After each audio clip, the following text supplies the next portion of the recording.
ने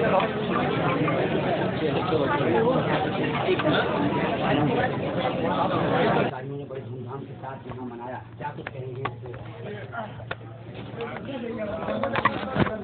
72वां वर्ष आज 72 वर्ष पूरा होने को है। कल से 72 वर्ष शुरू होगा और पूरे देश में हमारी पार्टी का संगठन है। दलित सेना हो या मेन पार्टी हो, RLJP हो, पूरे देश में संगठन है। और आज पूरे देश के प्रत्येक स्टेट हेडक्वार्टर में मनाया गया। और हम लोग बहुत सुदूर गांव से आए हैं, देहात के गांव से आए हैं। हमारे पिताजी कबीर पंथ के संत थे और छोटे मोटे किसान थे।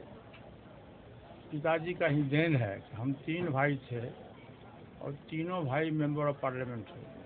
जनता के द्वारा चुना हुआ प्रतिनिधि हम तीनों भाई हुए।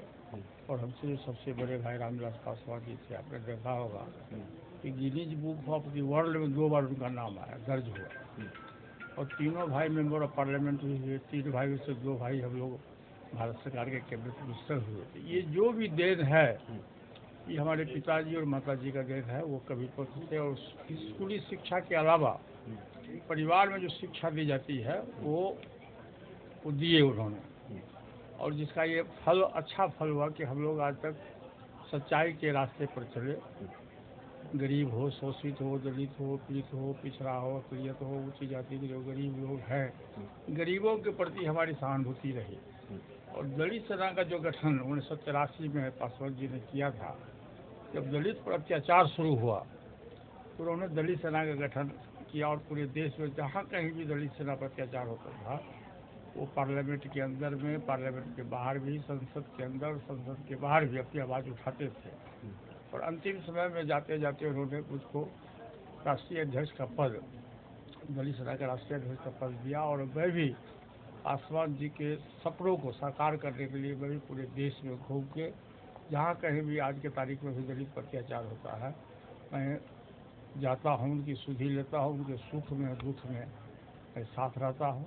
और ईश्वर की कृपा कहिए कि सबसे कम उम्र में मैं बिहार विधानसभा का सदस्य हुआ था। आज से 47 वर्ष पूर्व बिहार विधानसभा का भी सदस्य हुआ था। और 7 बार बिहार विधानसभा का सदस्य रहा, 1 बार विधान परिषद का सदस्य रहा, 9वीं बार लोकसभा का सदस्य हुए। बिहार में भी 4 बार सरकार में रहने का मौका मिला।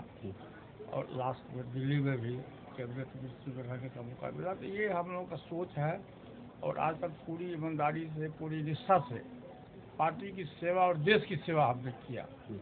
ये उसको अपने आप को खुशी है कि देश की सेवा करने में, गरीबों के हित की बात करने में हम कहीं पीछे नहीं हटे। यही हमारे जीवन का मूल आधार है। लोकसभा 72वां जो वर्षगांठ आपका है, चूँकि लोकसभा चुनाव हो चुके हैं और अब देश के कई राज्यों में विधानसभा चुनाव होने वाले हैं, तो किस तरह की लोजपा की जो रणनीति है वो रहने वाली है? कितने जोश और उत्साह के साथ लोजपा की आपने देखा होगा कि मुझको एक भी सीट नहीं मिला, फिर भी मैं NDA के साथ था, आज भी मैं हूँ, मैं भविष्य में भी रहूँगा।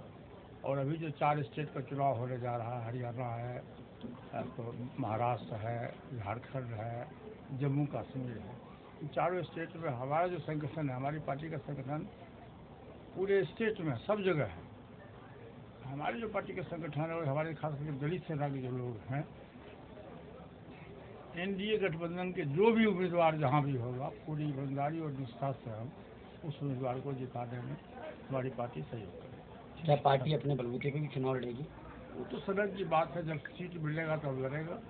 वो तो परिस्थिति पर निर्भर करता है, उसमें क्या परिस्थिति होगा, नहीं होगा, उस पर निर्भर करता है। आज चिराग जी की कोई शुभकामना आपको आई आपके जन्मदिन पर? नहीं।